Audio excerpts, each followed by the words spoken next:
Welcome to the Presidential Plenary on Reciprocal Scholarship. It's a great way to end day 2 of our amazing meeting. My name is Gary Langham. I'm the Executive Director at the AAG. And I just want to do a few thank yous before we introduce the panel. As you all know, putting together a big meeting like this takes a lot of work. And up on the screen, you can see the names of the local committee. So please join me in thanking the local committee for all the hard work putting this meeting together.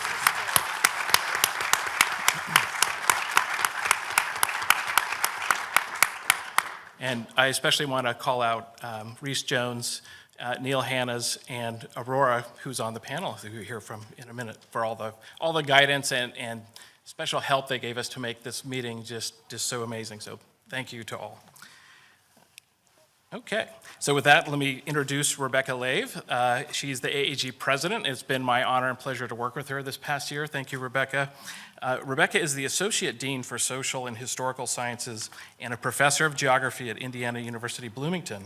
Her research areas include critical physical geography, historical landscape, and hydroscape change, stream restoration, political economy, and political ecology, so not very broad at all. She has also delved into science and technology studies and increasingly into the possibilities for reciprocal scholarship, which we're going to hear more about today. During her presidency, Rebecca has launched the AAG Task Force on Public and Engaged Scholarship to examine needs and barriers related to do this kind of work. As she says in her recent ARC News article, quote, despite the intellectual and political impact of community engaged projects, reciprocal scholarship is undervalued in geography, both inside and outside academia. Join me now in welcoming Rebecca to the stage and enjoy the panel. Thank you.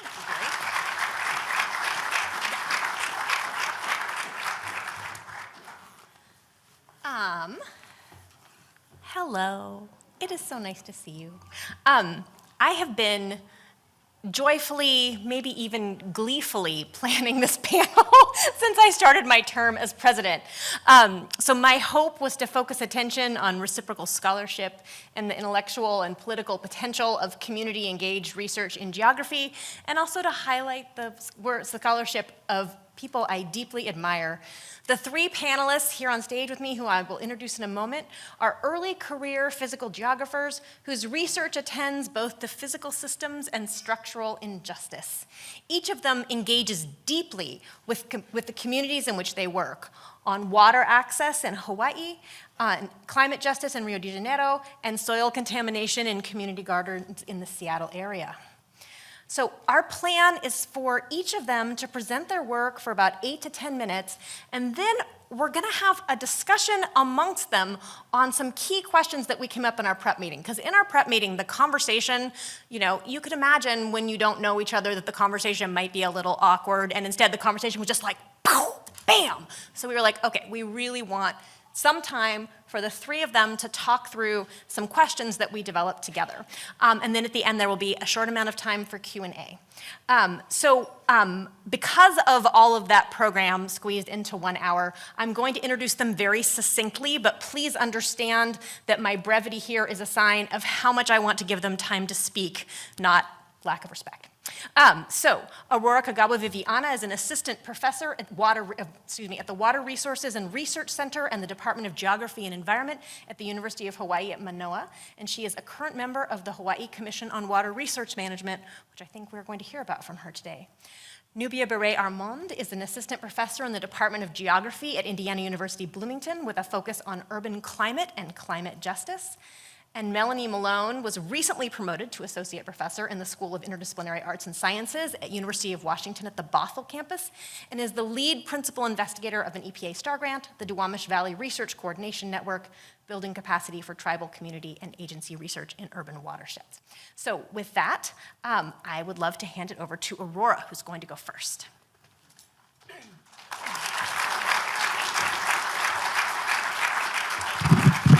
Thank you, Rebecca. Okay. Hang tight. Tech, I know they downloaded it. Sorry. Where? Okay. All right. Here we go. So thank you so much, Rebecca, for the opportunity to, sorry, I need you to get into, where's, oh, there we go. It's like in the way. Do you get to see all that dust? No, okay. All right. Thank you for the opportunity to, I guess, share on what I'm not sure I'm doing these days. So my name is Aurora Kagawa-Viviani. I used to call myself an eco-hydrologist and go to AGU religiously. But since becoming faculty at Water Resources and Geography, and really following the Red Hill crisis that sort of landed on this island a couple years ago, and literally the day I wrapped up job interviews, I'm not really sure. So I'm gonna share that I used to study the interactions and feedbacks among plants, water, and people in different combinations.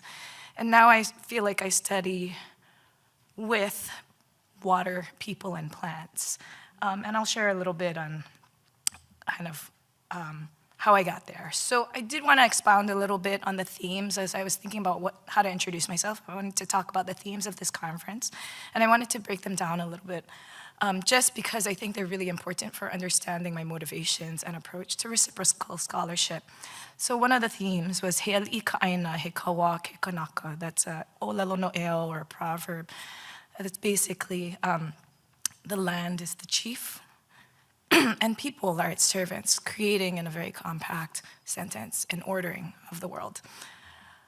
And yet, as you probably found in sessions and the webinars, our Hawaii landscape is really shaped by histories of colonialism or settler colonialism and resource extraction. This is a stream on Maui where 100% of the flow is removed. And for the East Maui systems, this happens 4 times on a single stream.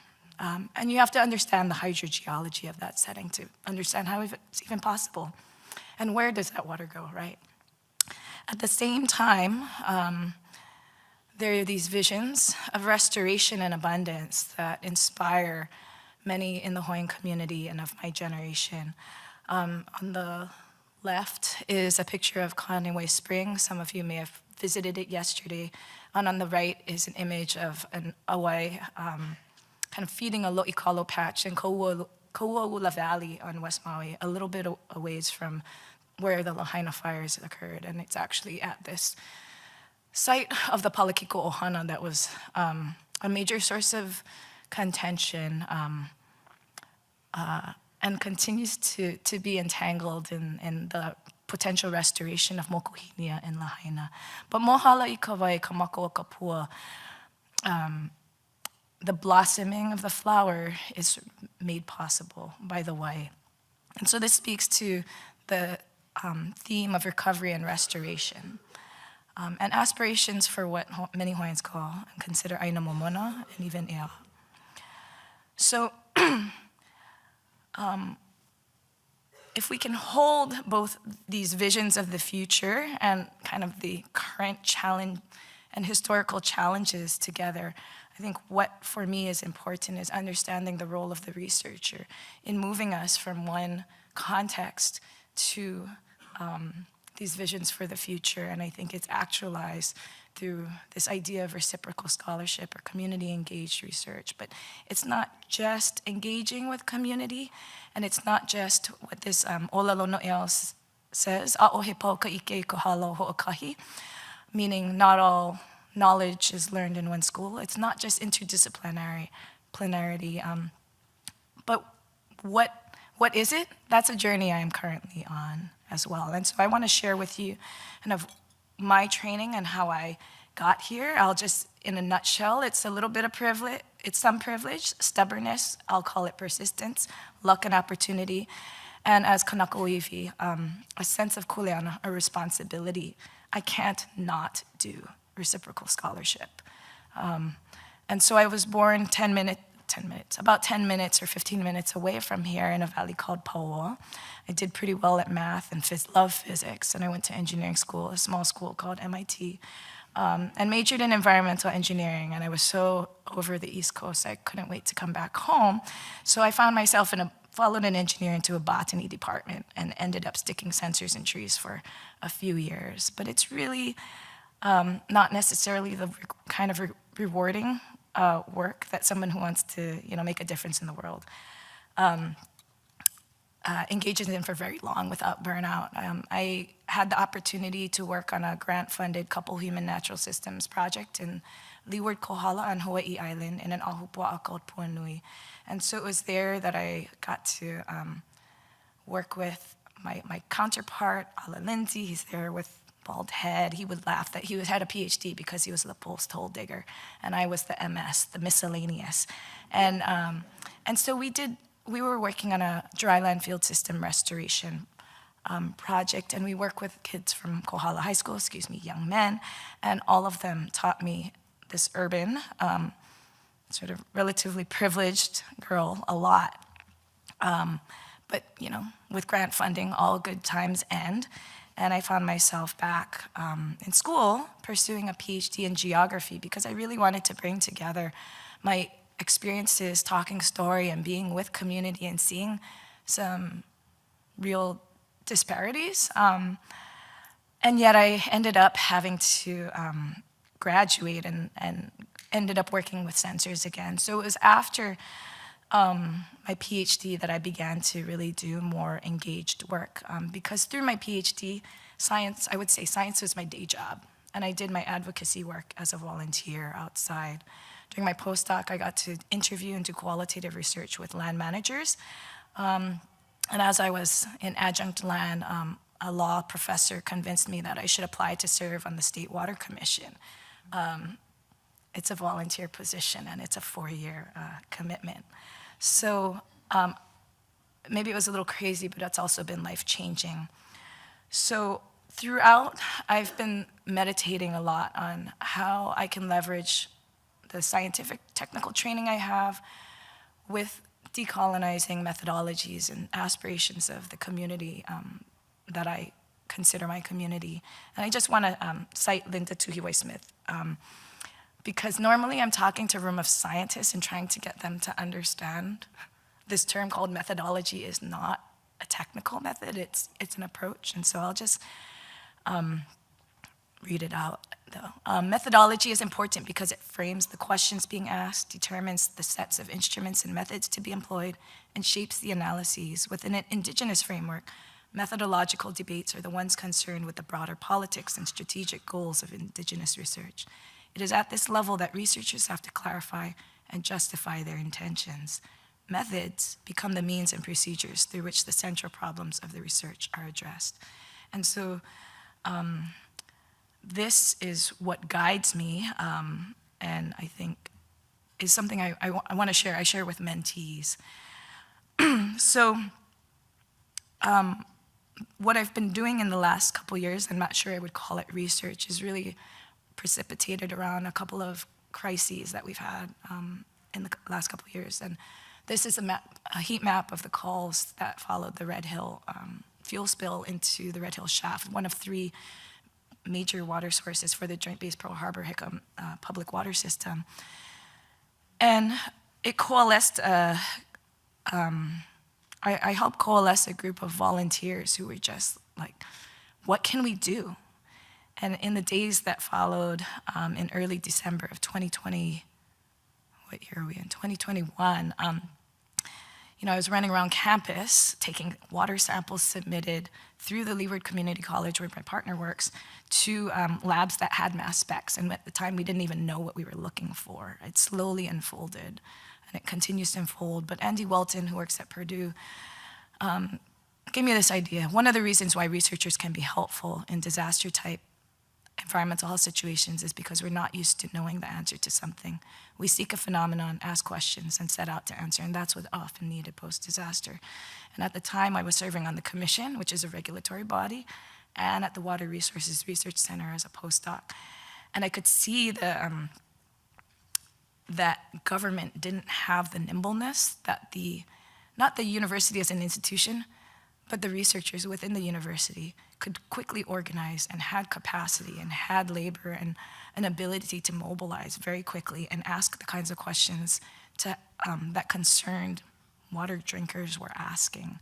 And we continue to engage and try to be helpful. Other questions that I'm gonna try to move it along, but I wanted to share that the commission gives me an opportunity to listen to community once a month. And the questions that testifiers ask linger with me, and I think are important to share. Because Camille Kalama, in the wake of Red Hill and shifting pumping on the Oahu aquifer, was concerned about how reduced spring flow might affect backflow of salt water through the Superfund site that's adjacent to where she grows food. She says, ask the questions we want answered. Uilani Tewanga, who lost her home but made it through the Lahaina fires with her 5 kids, asked, what is the purpose? Asked the commission that was doing some sort of engaging in some political aspects that were further distressing families that had just gone through the fire. She asked, what is the purpose and what or who is this in service to? And she was asking about political decision-making about water, but it could easily be questions we ask ourselves about how we do our research and for whom. And finally, Loke Alaoa, who works in Koloko Honokahau and is of both Lahaina and Kona, in explaining her concerns about aquifer pumping, asks, implores, if the water could scream for help, it would be the voice of the people we'd hear. And so, what can I, as a sort of technologically oriented, and maybe I'll leave their questions, what can I, with the set of tools that I have, do to support and be in service to community who are often unheard? And these technical tools and quantitative data are often respected and legitimized in ways that narrative and oral histories and testimony are not. And I will leave it there. So, thank you. Thank you.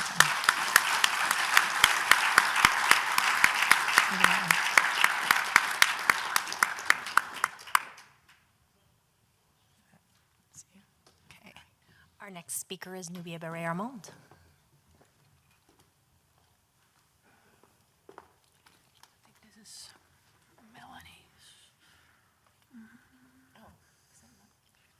Mine is here.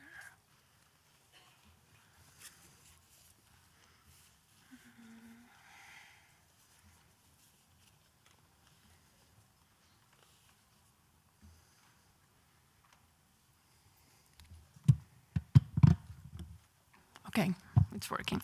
So, first of all, hi everyone. I hope you're all doing great here in Honolulu. It's really been a pleasure. I feel really honored to be here. I would like to thank first AAG and Rebecca Lave, a really good friend, and our president, to the opportunity to be here talking to you,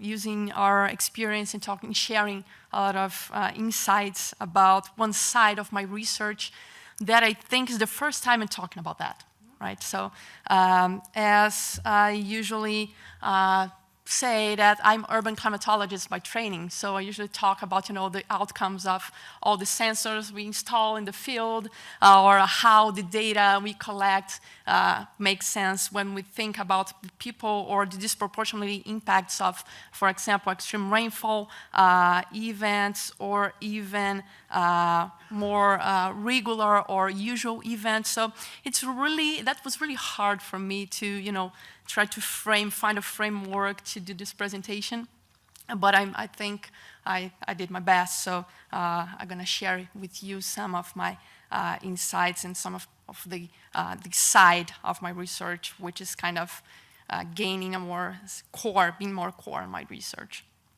So first, a little bit on positionality.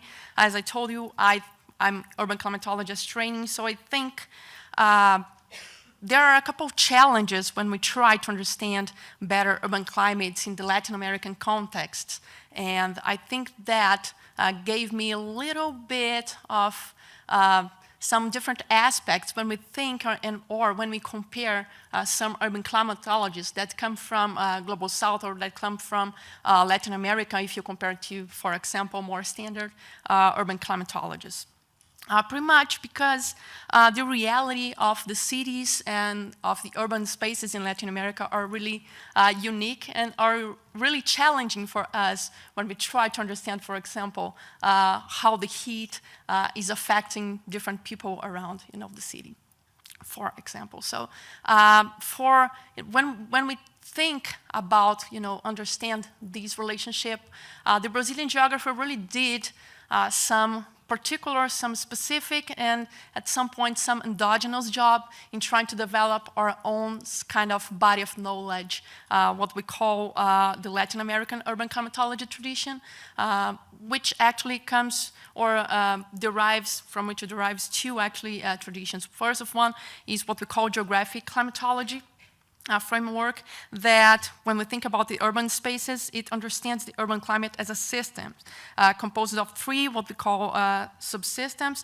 hydrometeorologic system that is related to how cities deal with usual and extreme rainfall events. The second subsystem is air quality, which means that how particulate matter and gases are inputs that contribute both to other subsystems and to the degradation of human health. And the third one is thermodynamic system, which is related to how land use and land cover can be associated with the generation of urban heat islands, for example, and the production of interurban extreme heat. So most of this tradition commonly applies, really traditional methods like remote sensing, surface data from rain gauges, weather stations, sensors, and some modeling as well. But derived from this tradition, we kind of had some incorporation of critical human geography on the analysis of urban climatologic phenomena, which is the geography of climate, right? It emerges from 2001. It derived from that connection with a critical turn in Brazilian human geography. It's influenced by Milton Santos' scholarship and some reading on Henri Lefebvre's scholarship, and put together quantitative methods with critical analysis of urban, trying to address how both cities and urban processes can produce specific urban climates. Issues on disproportionate effects on heat islands on different social groups and different territories were raised from this tradition, which holds lots of parallels with one very well-known tradition here, which is critical physical geography, a now established tradition in Anglophone geography that draws attention to these three aspects listed above. So I kind of started my grad school working on the disproportionate impacts of extreme rainfall events in Rio de Janeiro city. During my dissertation, I kind of expanded to the analysis for Rio de Janeiro state, finding out that some impactful events were not outliers or even extremes, but we had to pay attention to the things that happened in the production of space and the territories, and that could tell us a lot about the impact. During my career as tenure track faculty, I just moved toward investigating extreme urban heat, trying to address how underrepresented groups like the homeless, street vendors are impacted by heat. I also started working on how extreme heat can harm women who spend most of their time at home and are affected by indoor thermal comfort conditions. Since, for me, understanding how people face these challenges was also part of my research agenda, I needed to work more closely with these groups in order to understand these processes. So addressing these issues led me to meet with community geography as an emergent field. So some aspects like co-production and mutually beneficial knowledge, a form of research praxis, and amplifying the excluded voices and promoting progressive social change just were really core tenets in my research. So one particular of the core tenets just grabbed my attention among some really important things. And I will focus a little bit on this aspect on this presentation. It's not a new aspect, since most of you who work on community geography, reciprocal scholarship, or community-based science are familiar with, but my experience can showcase some interesting points about the idea of community. I want to stress this idea by framing it as a complex and contradictory unit.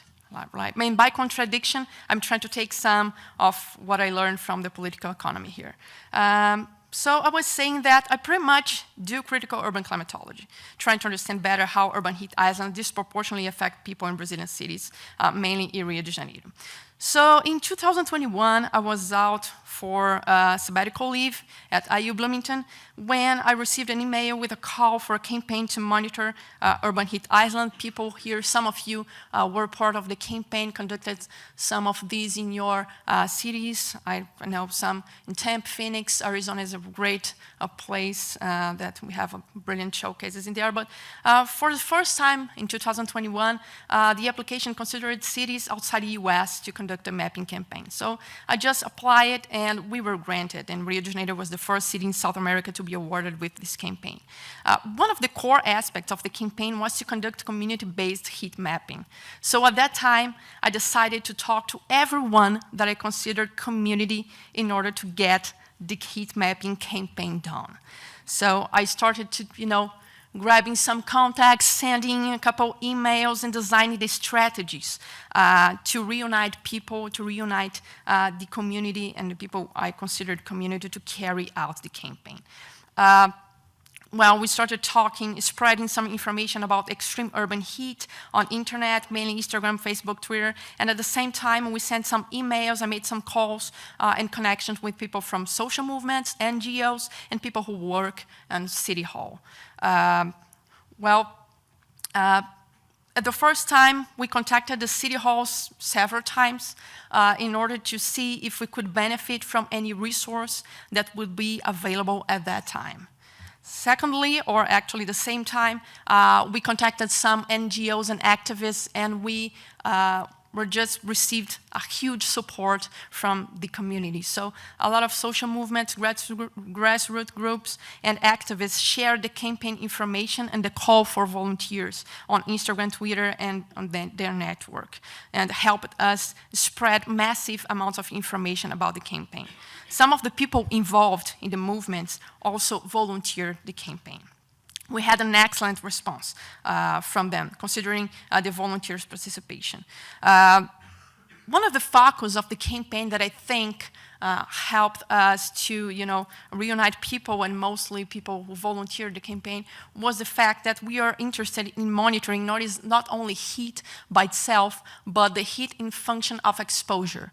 So we selected some really points of interest in which we were trying to see the concentrations of people, like bus stops, large, big hospitals, big schools, universities, in which we already knew that people would be concentrated there mainly at some hours during the day, like rush hours for sure.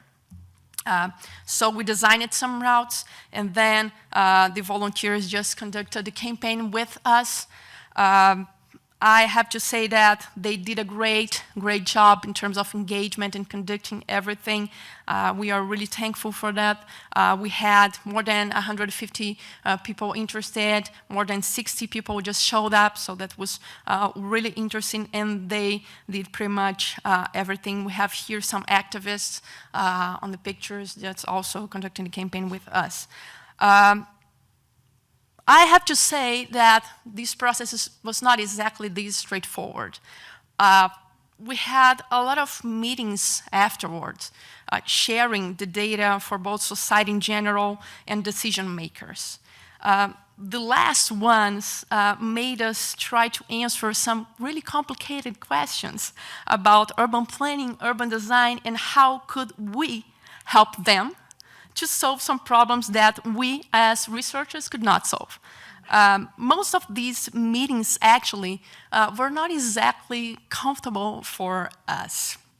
This could be faced as usual, but as a flashback at the beginning of the campaign, some decision makers just told us that if we have data, we have to acknowledge that we have a problem. So if we have a problem, they had to solve the problem, right? So if you don't have data, we have no problem. Yeah, sure. So that was a big deal for us, because afterwards, after the campaign, we start, spreading the data to everyone, but we were blamed we, university, and some community members to just tell everyone what was going on, right? And that was, as I told you, a really big deal. And that happened 2023, right? 2023 was that year of, record-breaking 10 heat waves hitting Brazil, 2 heat waves hitting Rio de Janeiro really strong. We have some deaths in Rio at that time. And then the local government was just lost and had no plans to face extreme heat in the city at that time. And then what happened was most of the social movements, NGOs, and activists that grabbed the data we produced together and started putting pressure on the local government to do something. And yeah, we had the creation of the contingency plan for heat in the city. And they started, to pay attention a little bit to that. And however, they still don't like us that much. But we don't exactly care. If I could, spread some take-home messages, the last slide here, I'm sorry about the time. So first one, critical urban climatology and community geography just shows us what we actually should consider about community and how this community can be really diverse, heterogeneous, and we have a lot of interests involved in this broader idea of community. And considering, some agents, and mainly some state agents, I prefer to think in the next campaign we are conducting next summer, that we prefer to visibilizing and holding decision makers accountable than just produce our data in order to inform public policy, since sometimes they are just pushed into this reality because of the popular pressure. So, I think the message here is building with the community, we build with the most affected ones because they pay off, and let's pressure, let's put pressure on the government, pressure on the state, because we are not gonna, win or earn anything easily. So I learned a lot from my community. Thank you.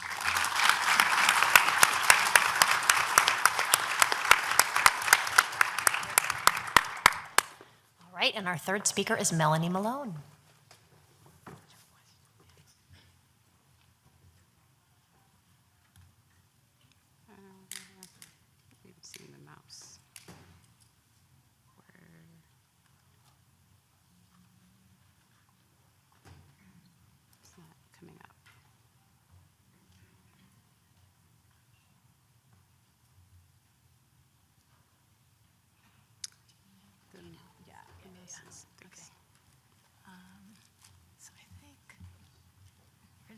Oh, okay.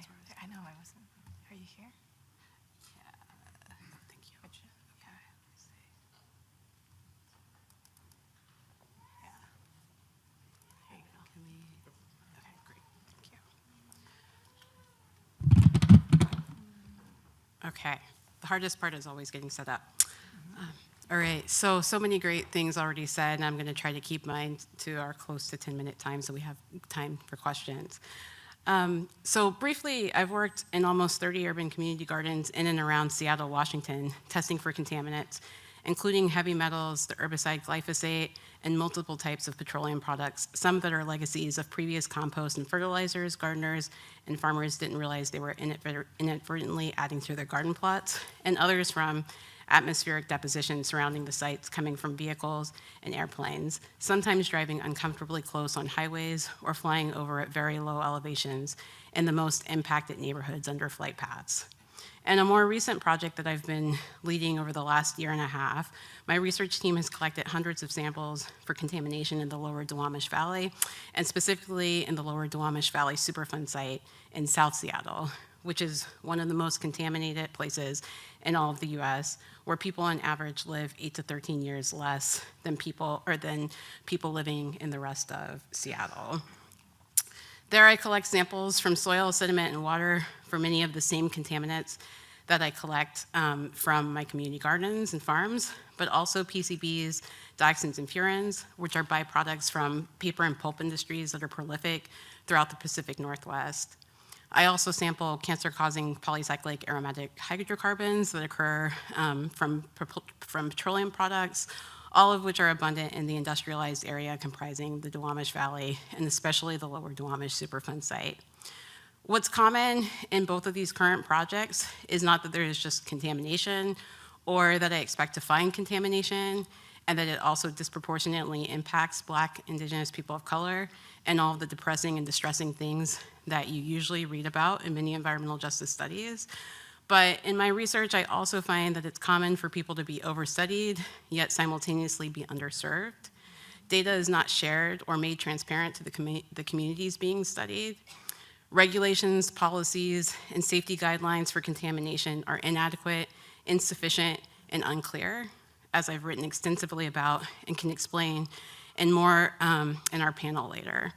Because of all of this, what people want to do in their spaces, i.e. the live, work, play, and sometimes pray phrase that we use in environmental justice language, is not possible because they have allowable levels of contamination or so-called acceptable risk in the communities. And that's not decided by the communities, but by those in charge of regulating communities. Communities have a lot of questions, and on both of my projects, I tried to dispense a lot of those questions and give answers back and give the status of what people are talking about to one another, so that we make it clear not just about what the community questions are, but also letting others in the government know that people are concerned about these things. A lot of the questions between my projects are similar. Is my soil safe? Should I garden here? Is it safe to share food from my garden with my neighbor in my community? Why didn't anyone tell us this place was contaminated? Why are all the screening levels different depending on who you are? Shouldn't everyone be protected equally? My research seeks to undo many of these inequities. In many ways, as the other panelists have sort of spoken to, I've been on a long path to get to do the type of research I do now. Along the way, asking what my skill set can do for people. My educational training has been primarily in soils, geomorphology, GIS, and remote sensing, and a brief stint in oceanography in my early 20s, where I found out that me and the ocean are not really compatible. It's me, it's the motion sickness, not the ocean.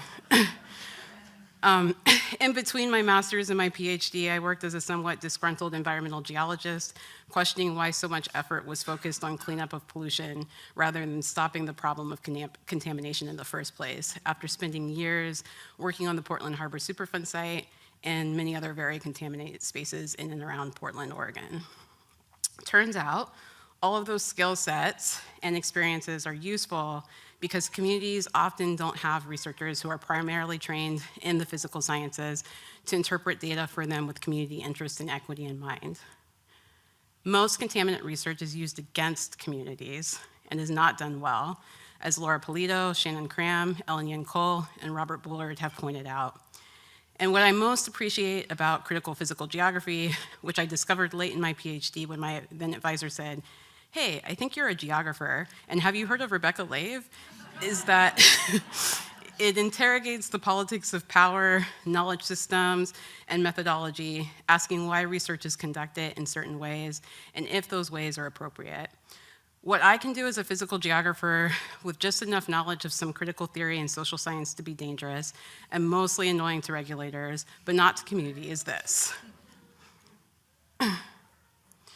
So up on the screen, you see some pictures from over the years of students that I have. I have to give a huge shout out to all my undergrad students, especially. When I first started working at my university, I was kind of bummed that it was mostly undergrads, but now I'm totally jazzed, they're not jaded. So undergrad students have really made my research work, as well as a lot of grad students.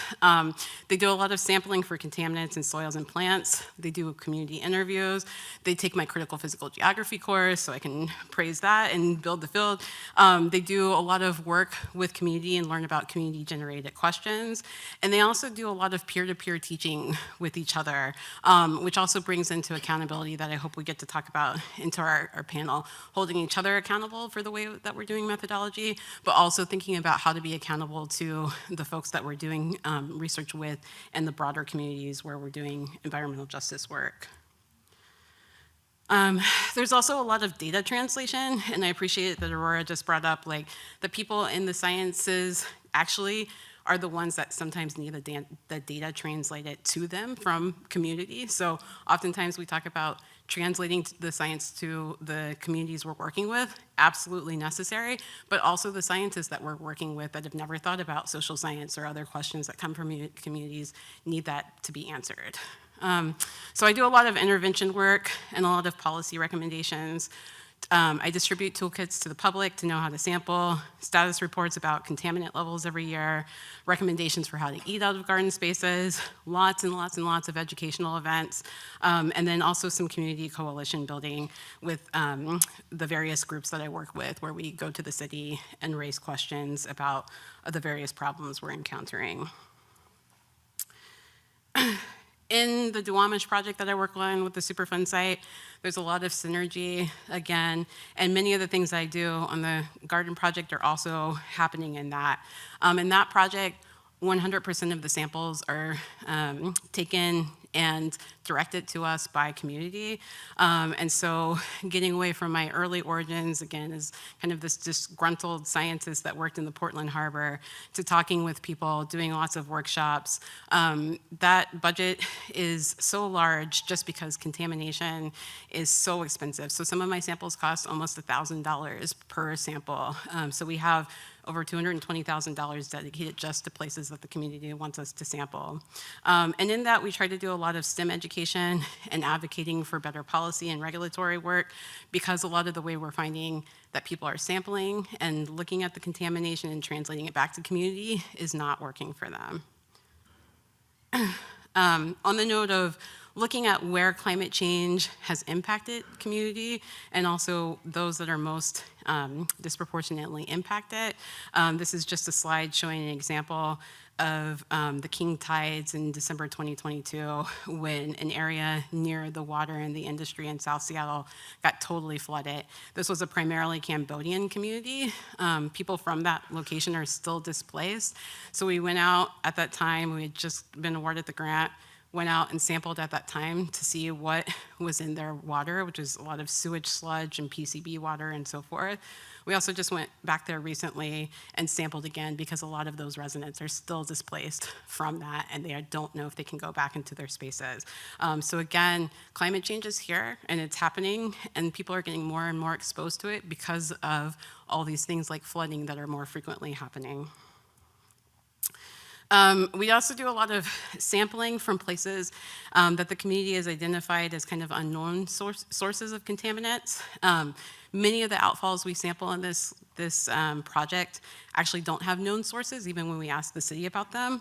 Sometimes we have to go out under cover of nightfall, quite literally, and check these things out.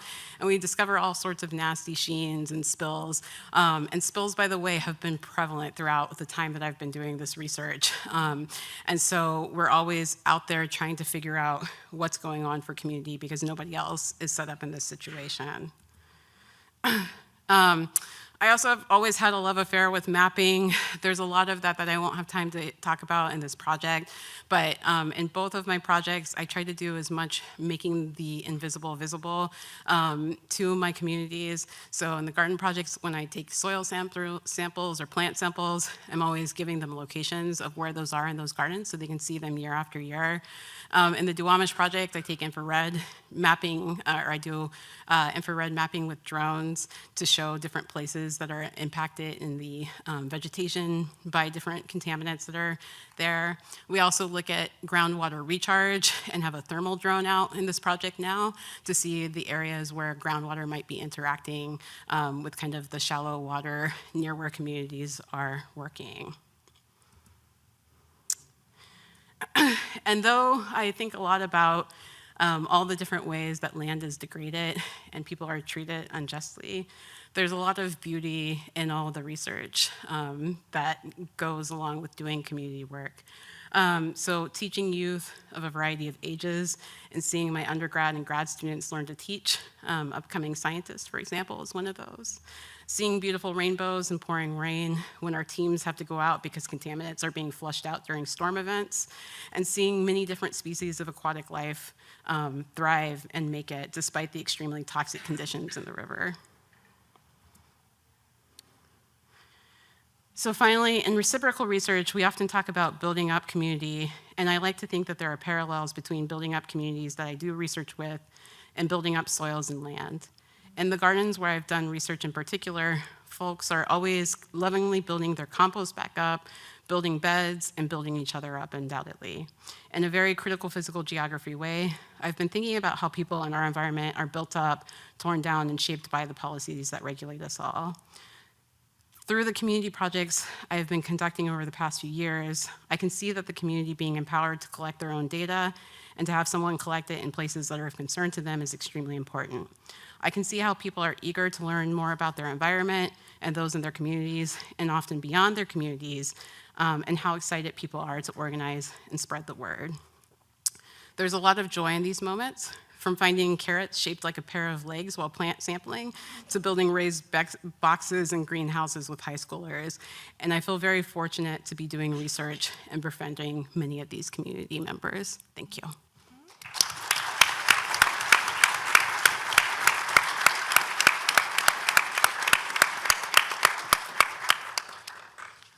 All right, so now to the questions that we wanted to ask each other. So the first thing, which you may have noticed, is that this is a panel on community geography, and it's all physical geographers. And so one of the things that we wanted to hear from each other about is how is it that your physical science training and work is crucial to revealing patterns of social inequality?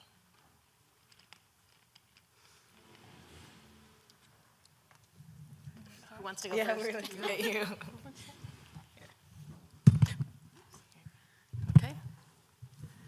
Okay. Well, I think we discussed a little bit on that in my presentation, but first of all, I've worked pretty much on data, right? So I need data, pretty much, quantitative data to try to understand, get a sense of what's going on in terms of, pretty much temperature, thermal comfort, and things like that. So one thing which I think is really important is when we don't have data. I think this is a really flag of things like if we cannot reveal or understand some patterns, this is a thing. So first of all, if we don't have data, that reveals a lot about these. The second thing is when we do have data, how the data or where the data is located. So pretty much one thing that we have, and it's really common in Latin American cities, at least in Brazilian cities, is when we are thinking about weather station, rain gauges and things like that, most of these are located in a more wealthier neighborhood and community. So we just can tell part of the story, and the other part is just an erasure of these thermal or of these rainfall, the story of this rainfall or how this rainfall could or could not happen at that place. So the lack or the geographical location of these data tells a lot to me about, the patterns of social inequality. And the data itself, when we do have that, tells a lot. I mean, we have a lot of intersections between temperature, air, extreme heat, and more disproportionately less wealthier neighborhoods. It's really common in some matter, mainly of environmental justice, thing that we can find in most, again, of Latin American cities, and Rio de Janeiro is one of that. I can talk about São Paulo, Salvador, and a lot of cities in Brazil that shows the same pattern. So these data, the lack of the data, and when we do have that, tells a lot.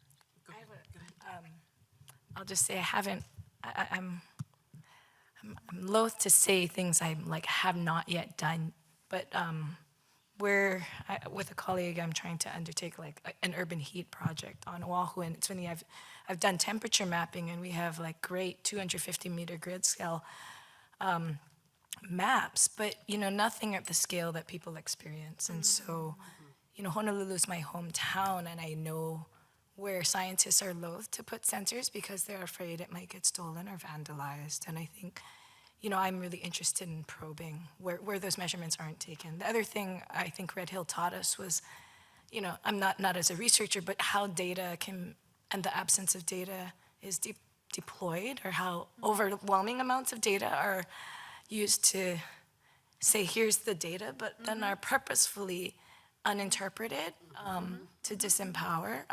So I was part of a group that was doing tap water sampling. We didn't have the right methods, but we had fluorescence, and your water should not fluoresce, but if it has organic compounds, and specifically naphthalenes related to JP5 fuel, it will, and we were able to collect that. It hasn't been published.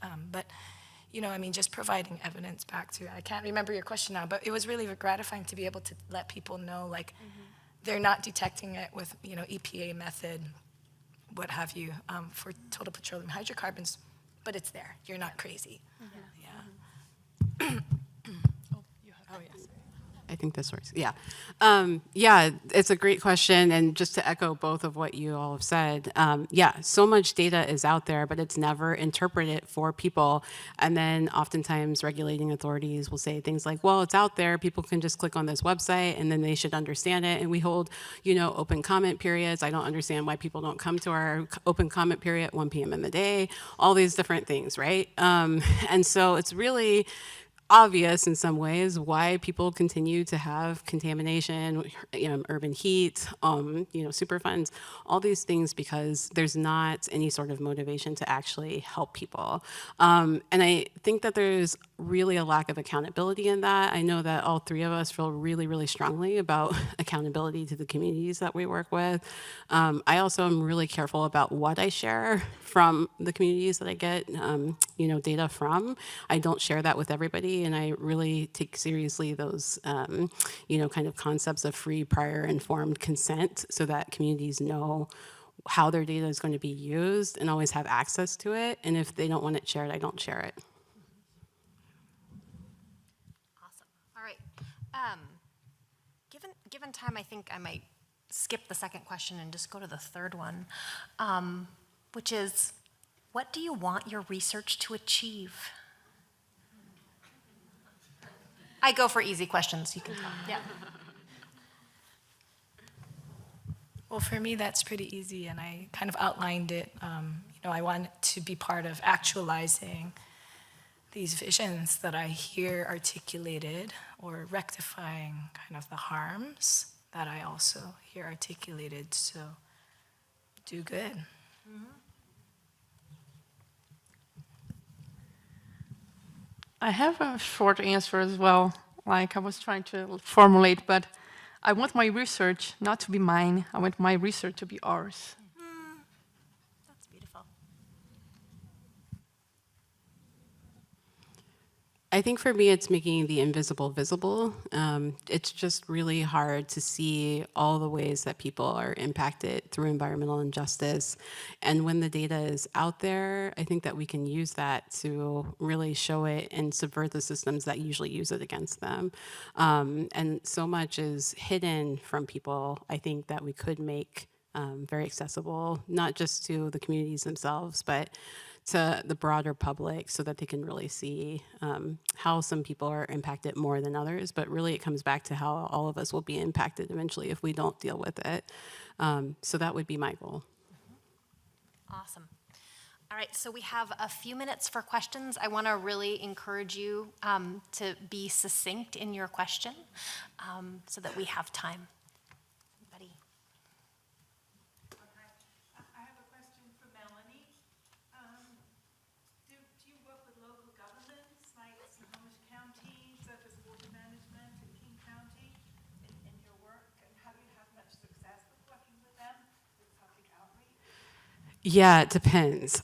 So I'm public enemy number one to some communities. Not communities, but rather the governments. But I have allies in almost all of the government agencies I work with. And so that has actually been really, really helpful to let me know when to engage and when not to engage, and what to share and what not to share.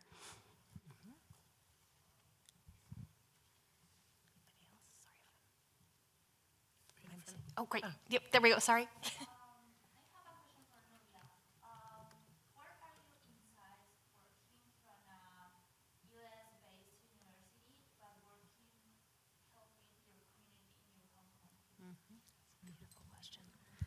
Thanks for a question. I think it has been, I've been working on that on my mind because it's my first year actually working here based in US. I've been working, this research, actually this campaign I conducted when I was in my former job in Rio at Federal University of Rio. But I'm still, trying to connect and build community in there.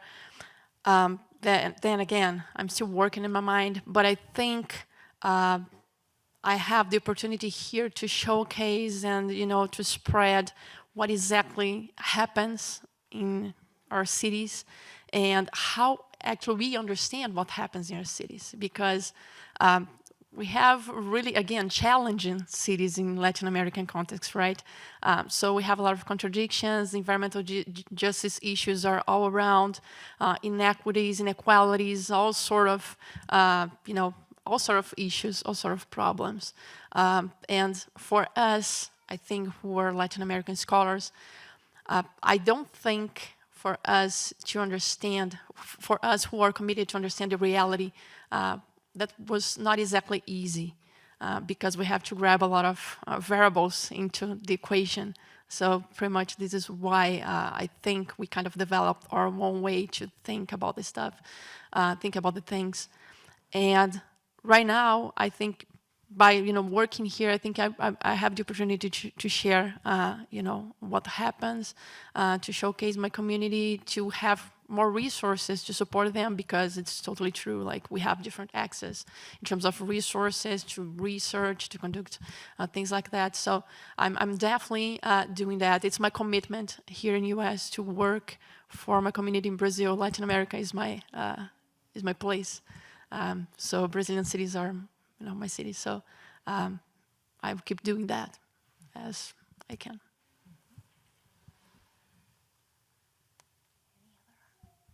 It's right there, yep. Just from looking at the panel, I'm struck by something beyond physical geography, and I'm wondering if physical geography connecting to community research has a gender imbalance, and if so, how? I'm going to start.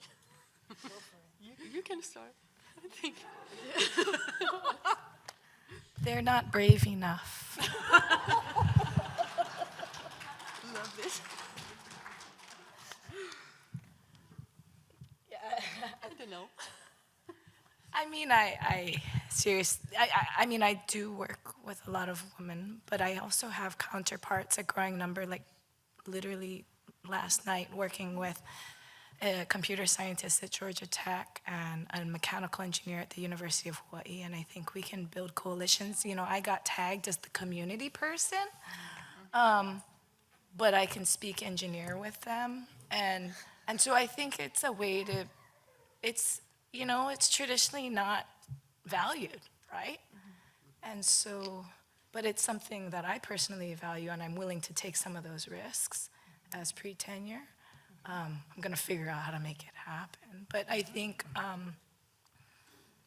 think among women there tends to be like a desire to make a difference as part of job satisfaction.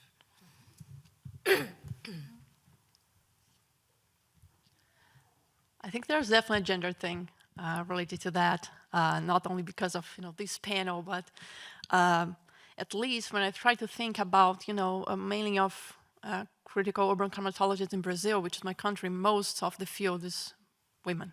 It's a women field. But the top-ranked Brazilian scientists who earn the grants and other things are men.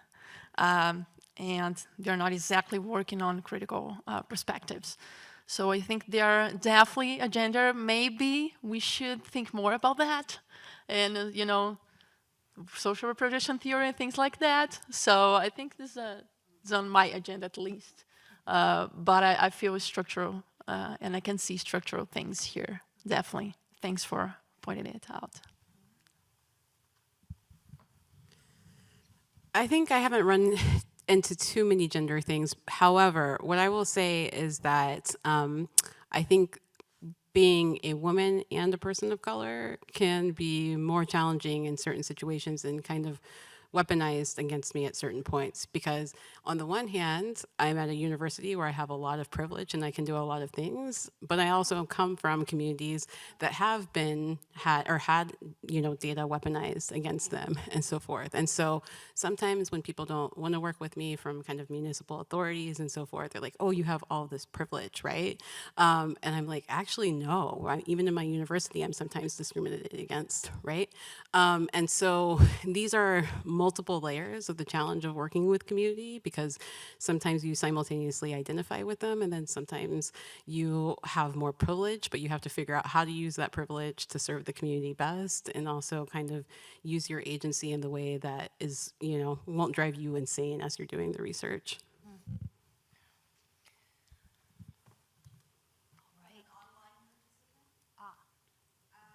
What challenges have you faced working with communities in the time remaining? You get the quick hit. Just to do a quick hit, my challenges usually don't come from the communities. It's really more with the authorities. So I will say that community has been wonderful and supportive, and they give me lots of ideas, and I can't say enough good about them. The same, my challenges are not regarding the communities or local government.